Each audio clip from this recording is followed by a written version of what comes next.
the complete image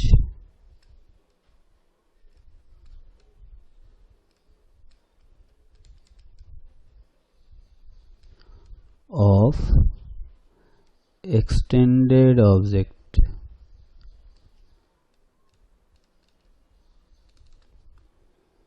ठीक। इसके बाद फोर्थ पॉइंट, प्लेन मिरर से जो ऑब्जेक्ट डिस्टेंस होता है उतना ही इमेज डिस्टेंस होता है। अगर मिरर स्टेशनरी हो तो या कह सकते हैं कि मिरर के रिस्पेक्ट में जो ऑब्जेक्ट डिस्टेंस होता है उतना ही इमेज डिस्टेंस भी होता है। So image distance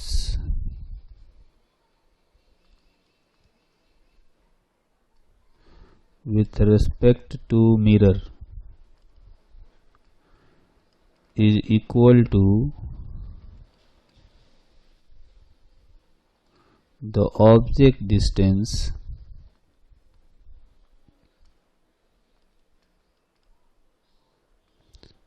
with respect to mirror। लेकिन ऑब्जेक्ट और इमेज मिरर के अपोजिट साइड में होते हैं। ये मिरर है,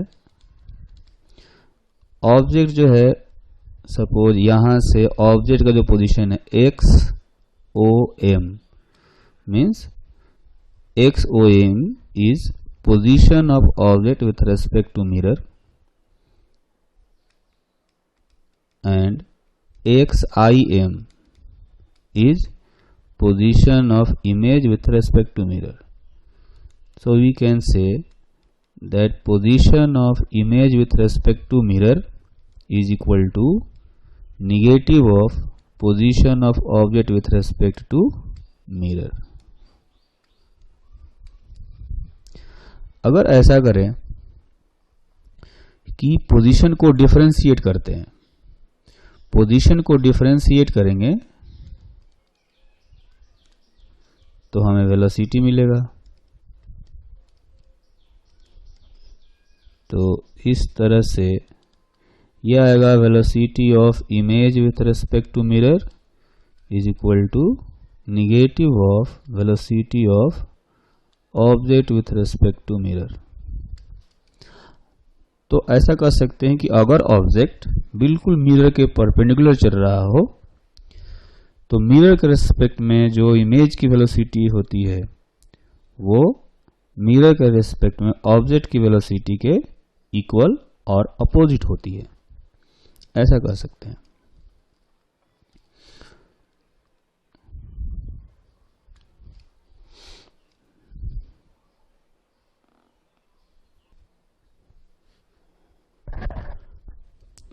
तो जो प्लेन मिरर है ये हमेशा ऑब्जेक्ट का इरेक्ट इमेज बनाता है। Plane mirror forms erect image of object and the size of image is equal to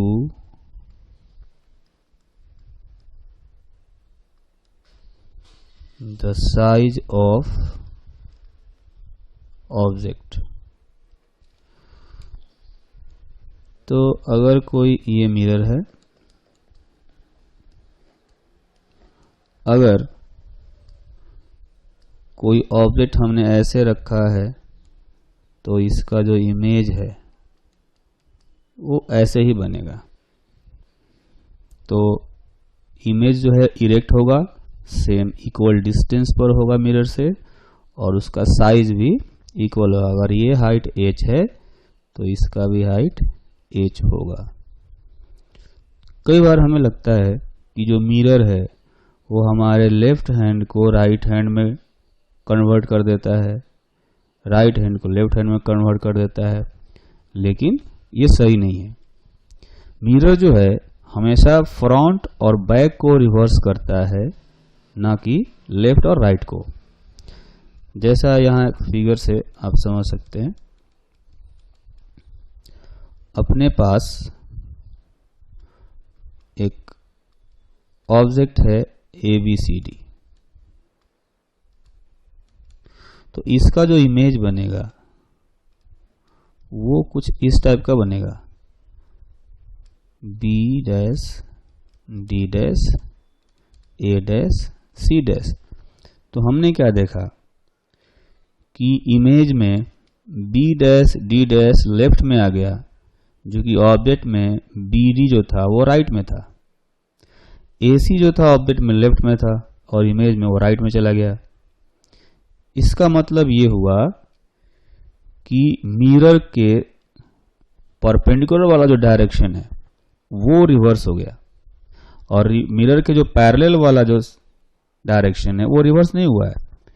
AB जिस साइड में पहले था उसी साइड में A डैश B डैश आया है, जिस साइड में CD था उसी साइड में C डैश D डैश आया है।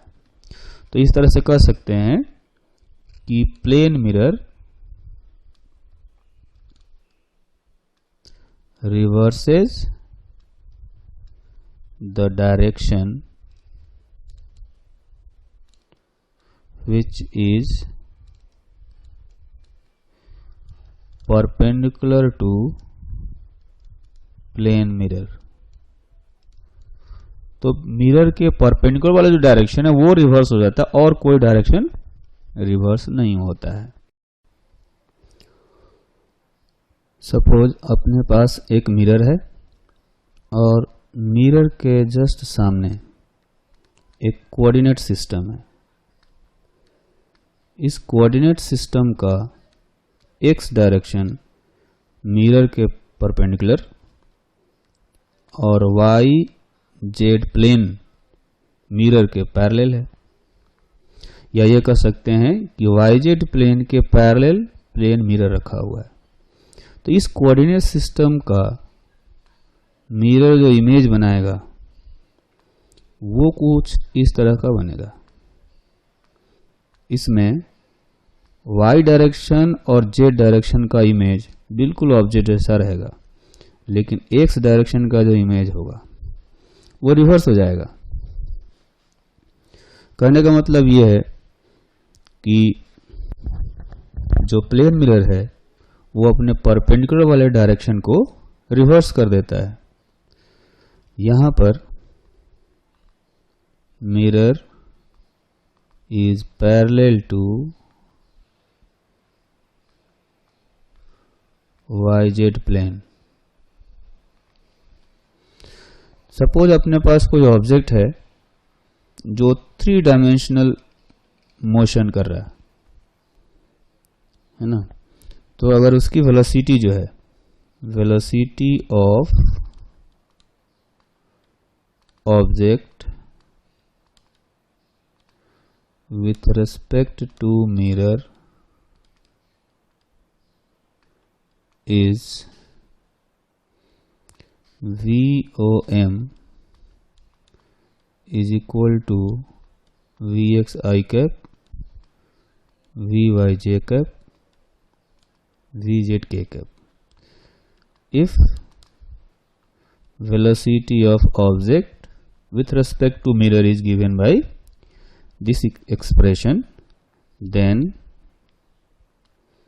velocity of image with respect to mirror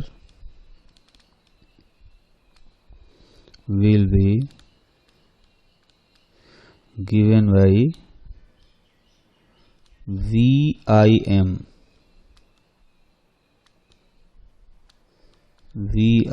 velocity of image with respect to mirror is equal to minus VXI cap plus VYJ cap plus VZ K cap।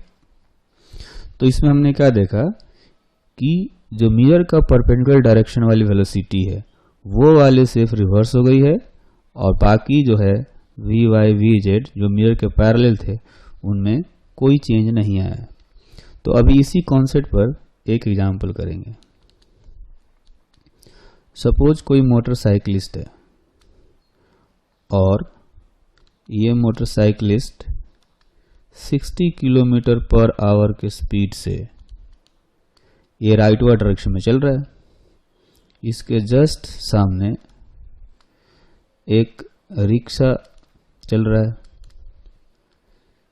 इस रिक्शे की जो velocity है वो है 10 kilometre per our. Rickshaw के पीछे एक मिरर लगा हुआ है और मोटरसाइकिलिस्ट इस मिरर में अपना इमेज देख रहा है। Motorcyclist is looking into mirror. Then we have to find the velocity of image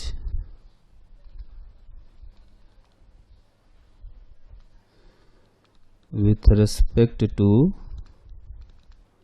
ground. Then we have to find the velocity of image with respect to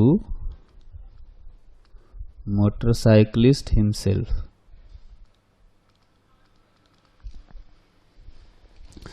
तो इसका सॉल्यूशन देखते हैं। Velocity of object with respect to mirror को लिखा जा सकता है velocity of object minus velocity of mirror. हम एक साइन कन्वेंशन सिलेक्ट करते हैं जिसमें राइटवर्ड डायरेक्शन पॉजिटिव है और लेफ्टवर्ड डायरेक्शन निगेटिव है। तो इस साइन कन्वेंशन के अकॉर्डिंग ऑब्जेक्ट की जो वेलोसिटी होगी वो होगी +60 और मिरर की जो वेलोसिटी होगी वो होगी +10।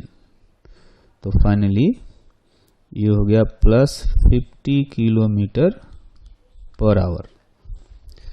तो velocity of image with respect to mirror ये होना चाहिए -50 किलोमीटर पर आवर। माइनस इसलिए क्योंकि जो डायरेक्शन है वो रिवर्स हो गया होगा। तो इसको velocity of image with respect to mirror को ऐसे भी लिखा जा सकता है velocity of image minus velocity of mirror. ये हो गया -50। वेलोसिटी ऑफ इमेज हमें फाइंड करना है और वेलोसिटी ऑफ मिरर जो है +10 पता है पहले से। तो फाइनली वेलोसिटी ऑफ इमेज आया -40 किलोमीटर पर आवर। तो हम ये कह सकते हैं कि जो इमेज की वेलोसिटी है ग्राउंड के रिस्पेक्ट में वो आया 40 kilometre per our towards left. So velocity of image with respect to ground is 40 kilometer per hour towards left. Now we have to find the velocity of image with respect to object himself, object just like motorcyclist. So velocity of image with respect to object can be written as velocity of image minus velocity of object. So we have velocity of image is equal to -40 and velocity of image is +60. So we get -100 kilometer per hour. So we can say that velocity of image with respect to motorcyclist is 100 kilometer per hour. It is 100 kilometer per hour towards left.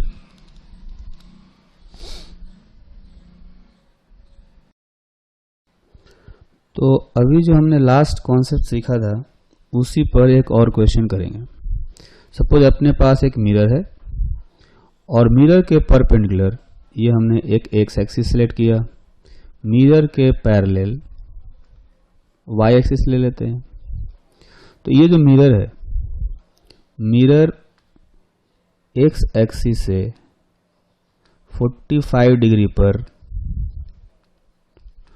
5√2 metre per second की velocity से travel कर रहा है, और एक object है जो कि एक्स एक्सिस से 37 डिग्री के एंगल पर 10 मीटर पर सेकेंड से ट्रेवल कर रहा है। तो इस क्वेश्चन में हमें यह पता करना है कि वेलोसिटी इमेज की कितनी होगी। We have to find the velocity of image with respect to ground.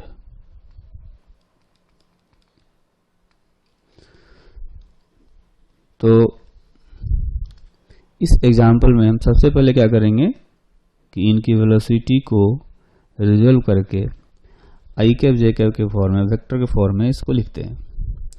तो ये जो वेलोसिटी है मिरर की, इसको रिजोल्व करेंगे एक्स डायरेक्शन में, तो ये आएगा 5 और वाई डायरेक्शन में भी आएगा 5।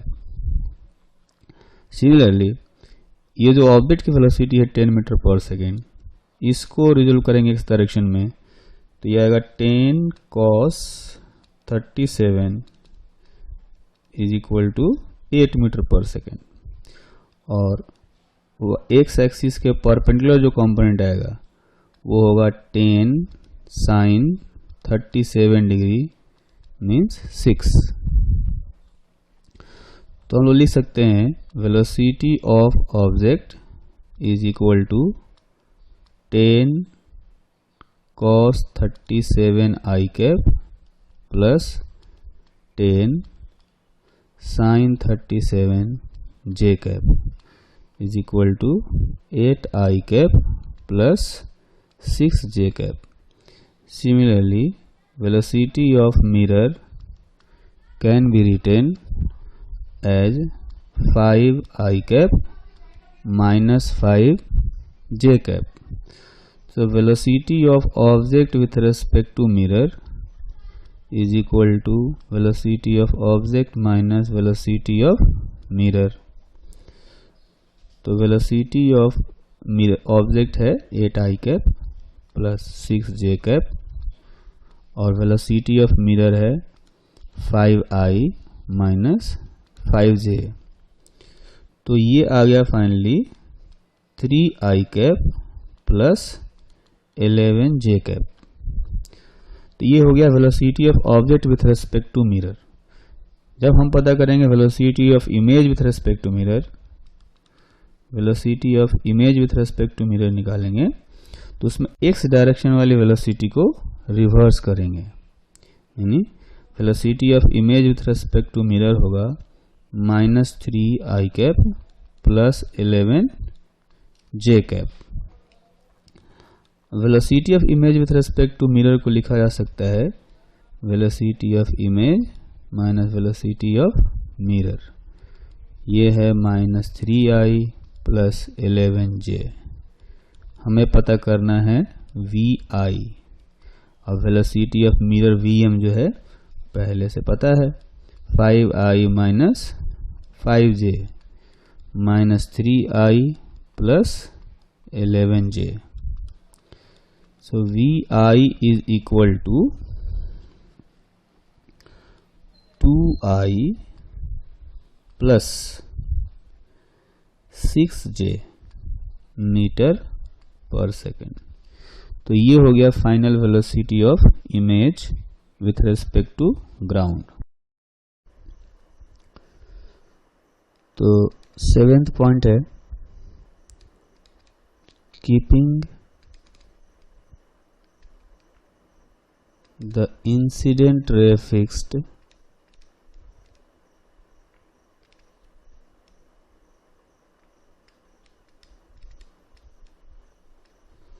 if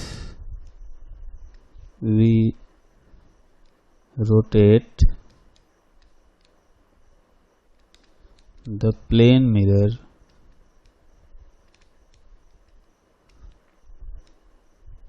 by angle theta, then reflected ray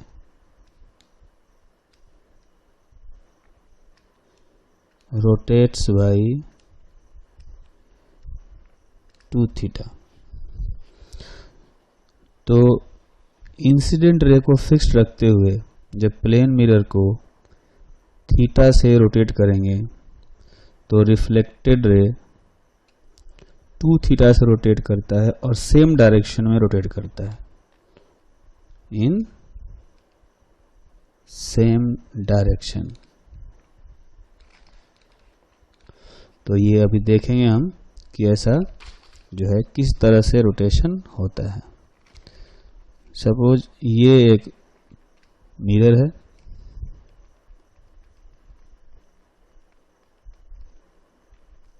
और इस मिरर पर हमने एक नॉर्मल ड्रॉ किया।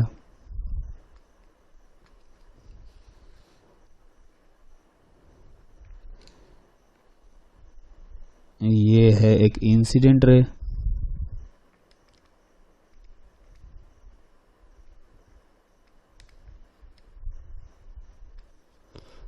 तो जो रिफ्लेक्टेड रे होगा वो उतने ही एंगल पर रिफ्लेक्ट होगा और ये है अपना रिफ्लेक्टेड रे।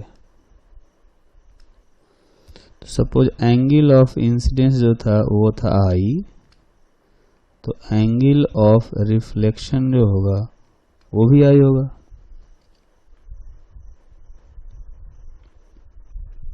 तो अब अगर ऐसा करें कि इंसिडेंट रे को जो है हमने फिक्स्ड रखा हुआ है, लेकिन जो मिरर है इसको हमने क्लॉकवाइज डायरेक्शन में थीटा से रोटेट कर दिया। मिरर जो है इसका पहला पोजीशन था ये, और अब ये नया पोजीशन हो गया। क्लॉकवाइज डायरेक्शन में थीटा से ये रोटेट कर गया। अगर मिरर थीटा से रोटेट करेंगे तो ऑब्वियसली नॉर्मल भी थीटा से रोटेट करेगा। तो अब जो नॉर्मल है वो हो गया n डैश। तो अब हम देखेंगे कि एंगल ऑफ इंसिडेंस जो है वो अब पहले से बड़ा हो गया, क्योंकि मिरर को हमने थीटा से रोटेट किया था, तो नॉर्मल भी थीटा से ही रोटेट करेगा। तो चूंकि एंगल ऑफ इंसिडेंस अब हो गया I प्लस थीटा, मतलब एंगल ऑफ इंसिडेंस अब बढ़ गया, तो एंगल ऑफ रिफ्लेक्शन भी बढ़ेगा। सपोज इंसिडेंट रे अब ये हो गया, पहले ये था रिफ्लेक्टेड रे, अब रिफ्लेक्टेड रे ये हो गया। तो एंगल ऑफ इंसिडेंस अब जो नया है वो है I प्लस थीटा, और अब एंगल ऑफ रिफ्लेक्शन भी I प्लस थीटा हो जाएगा। हमें तो पता करना है कि रिफ्लेक्टेड रे कितना से रोटेट किया, डेल्टा का वैल्यू। तो देखेंगे कि जो डेल्टा होगा उसका वैल्यू आएगा 2I plus theta minus 2I, और ये हो जाएगा 2 theta.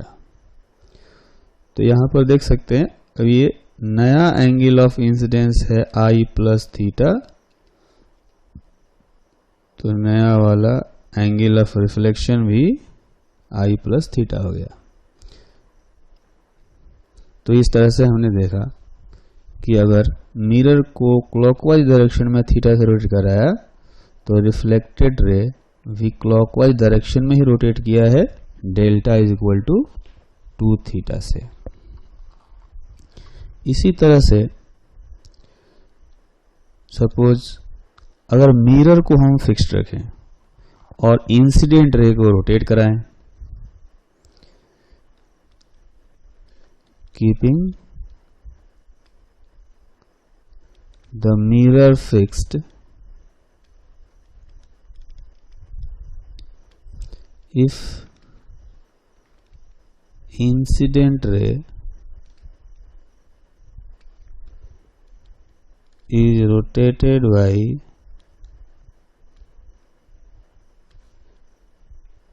angle theta, then the reflected ray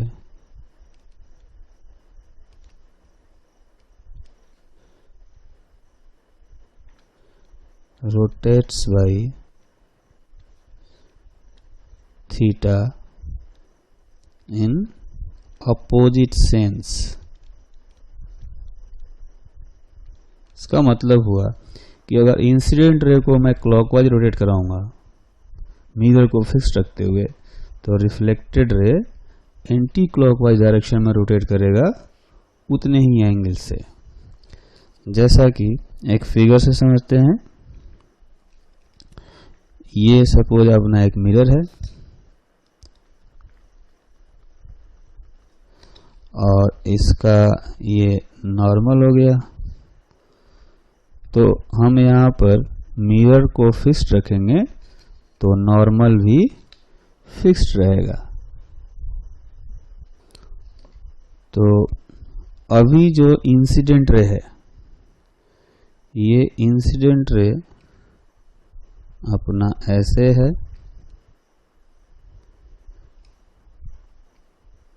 ये अपना इंसिडेंट रे है और रिफ्लेक्टेड रे ये है। इंसिडेंट रे है I1, तो इसका रिफ्लेक्टेड रे हो जाएगा R1। अगर ऐसा करें कि इंसिडेंट रे को हम रोटेट कर देते हैं, इंसिडेंट रे को क्लॉकवाइज डायरेक्शन में थीटा से रोटेट किया, तो ये इंसिडेंट रे है I2। तो एंगल ऑफ इंसिडेंस जो है इस बार कम हो गया पहले से, तो एंगल ऑफ रिफ्लेक्शन भी कम होना चाहिए, और इसलिए जो रिफ्लेक्टेड रे है वो भी नॉर्मल के पास में आना चाहिए। क्योंकि इंसिडेंट रे नॉर्मल के पास में आ रहा है तो रिफ्लेक्टेड रे भी पास में आएगा, एंगल ऑफ इंसिडेंस इक्वल होना चाहिए। इसका मतलब ये है कि रिफ्लेक्टेड रे तब एंटी क्लॉकवाइज डायरेक्शन में थीटा से रोटेट करेगा। तो ये अपना था पहले वाला इंसिडेंट रे और ये बाद में इंसिडेंट रे हो गया। तो हमने क्या देखा कि अगर इंसिडेंट रे को क्लॉकवाइज डायरेक्शन में थीटा से रोटेट करेंगे तो reflected ray anti clockwise direction में उतने ही एंगल थीटा से ही रोटेट करेगा। यहाँ पर ध्यान रखना है कि मिरर जो है वो स्टेशनरी है, तो ये कह सकते हैं कि angle of rotation of reflected ray with respect to mirror is equal to negative of angle of rotation of incident ray with respect to mirror. With respect to mirror means अगर हम mirror को stationery रखेंगे तब जितने angle से incident ray rotate करेगा उतने ही angle से रिफ्लेक्टेड रे रोटेट करेगा, लेकिन अपोजिट डायरेक्शन में। तो अगर इसको डिफरेंशिएट करें d theta r m by d t is equal to minus d theta I m by dt। तो ये हो जाएगा angular velocity of reflected ray with respect to mirror is equal to negative of angular velocity of incident ray with respect to mirror. तो ये तो जो है expression हमें ध्यान रखना है। यहाँ पर ओमेगा आर एम है एंगुलर वेलोसिटी ऑफ रिफ्लेक्टेड रे with respect to mirror, and omega I m is angular velocity of incident ray with respect to mirror।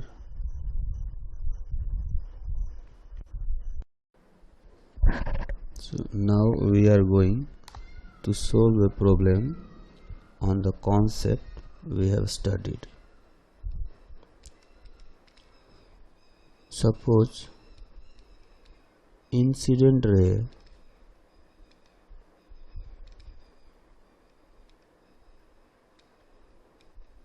is rotated by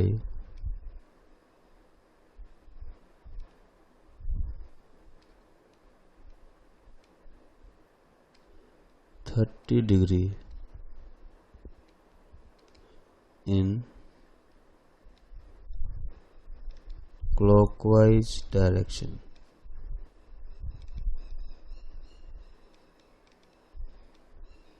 and the mirror is also rotated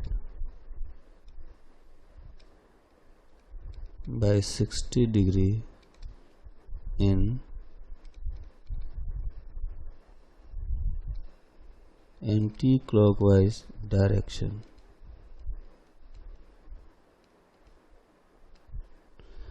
So we have to find the angle through which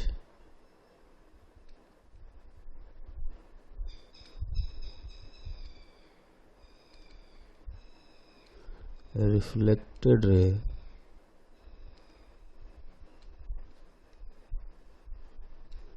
rotates।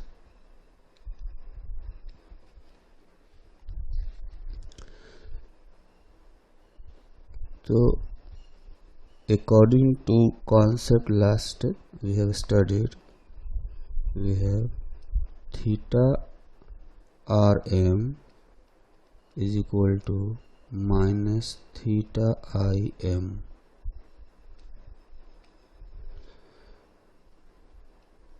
इसको हम लिख सकते हैं theta r minus theta m is equal to negative of theta i minus theta m. Suppose we take clockwise direction as positive direction and anti-clockwise direction as negative direction. So according to problem, theta I is equal to plus 30 degree and theta m is equal to minus 60 degree. So now we are going to put the values in above expression. So theta r minus theta m is minus 60 is equal to minus theta I is plus 30 minus theta mirror is minus 60. So theta r plus 60 is equal to minus 90. That means theta r is equal to minus 90 minus 60 is equal to minus 150. So now we can say that reflected ray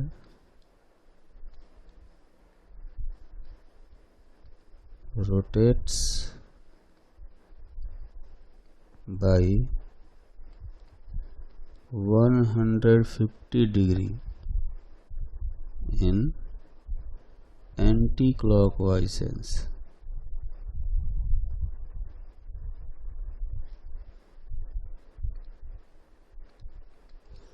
Also we can say that reflected ray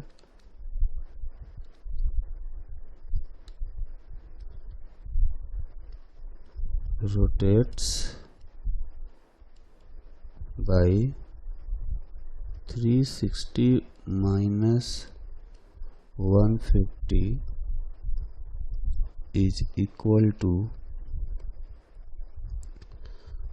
210 degree in clockwise sense.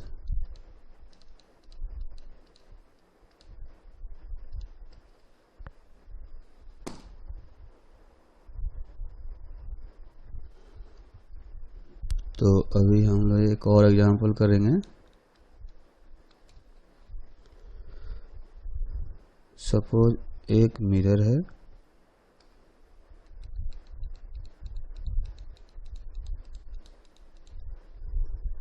और ये हो गया इस पर normal.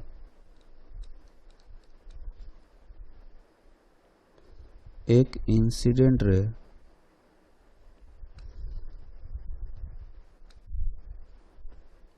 जो कि 37 degree के angle पर इंसिडेंट होता है.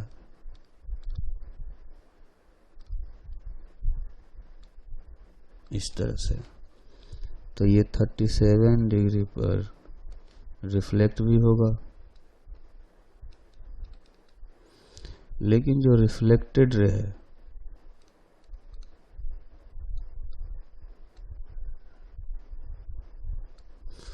वो एक वर्टिकल वाल पर जाकर के इंसिडेंट होता है. ये अपना वर्टिकल वाल है.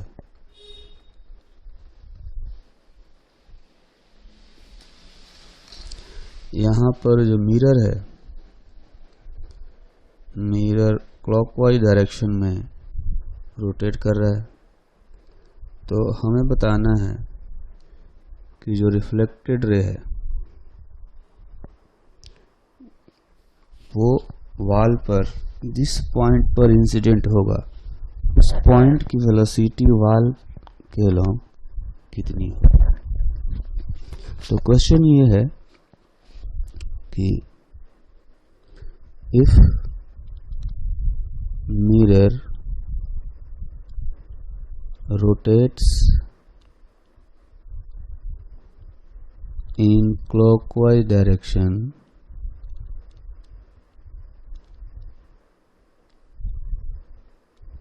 with frequency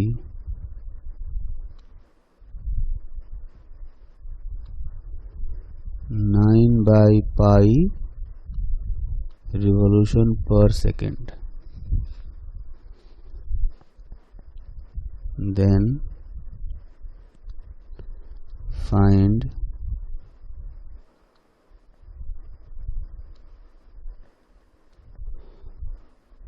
the velocity और speed of spot on the wall.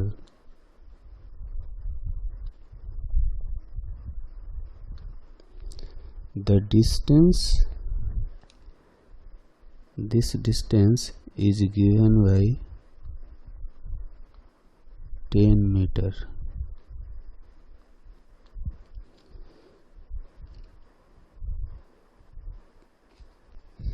तो इसमें जो मिरर का फ्रीक्वेंसी दिया है उससे हम मिरर का एंगुलर वेलोसिटी निकाल सकते हैं। तो एंगुलर वेलोसिटी ऑफ मिरर जो होगा वो होगा 2 into n into pi, means 18 radian पर सेकेंड। तो अगर मिरर की एंगुलर वेलोसिटी 18 रेडियन पर सेकेंड है तो रिफ्लेक्टेड रे की एंगुलर वेलोसिटी जो होगी वो होनी चाहिए 2 into omega m, means 36 radian पर सेकेंड। तो यहाँ देख सकते हैं कि ये जो डिस्टेंस है ये टोटल डिस्टेंस दिया गया है हमें 10 मीटर का, ये हो जाएगा 53। तो ये जो डिस्टेंस है ये डिस्टेंस ए बी, जिसको हम लोग रेडियस वेक्टर मान सकते हैं क्योंकि ये रिफ्लेक्टेड रोटेट कर रहा है। तो ये जो डिस्टेंस है ए बी ये होगा 10 डिवाइडेड बाई cos 53। अब ये जो पॉइंट है, जो स्पॉट है, वो वाल के लॉन्ग चल रहा होगा किसी वेलोसिटी v से। तो इस वेलोसिटी के दो कंपोनेंट आएंगे। एक कंपोनेंट आएगा इस रेडियस के परपेंडिकुलर। तो जैसा कि हम देख रहे हैं ये 53 डिग्री है, ये 37 डिग्री होगा। तो v का कंपोनेंट जो इधर आएगा वो आएगा v साइन 37 डिग्री। तो अगर ये हमें पता है तो इससे हम लोग रिफ्लेक्टेड रे का एंगुलर वेलोसिटी निकाल सकते हैं, जो कि होना चाहिए v sine 37 degree divided by radius r, ये है अपना 36। तो फाइनली हम ये कह सकते हैं कि जो v का वैल्यू आएगा यहाँ से वो हो जाएगा 1000 मीटर पर सेकेंड।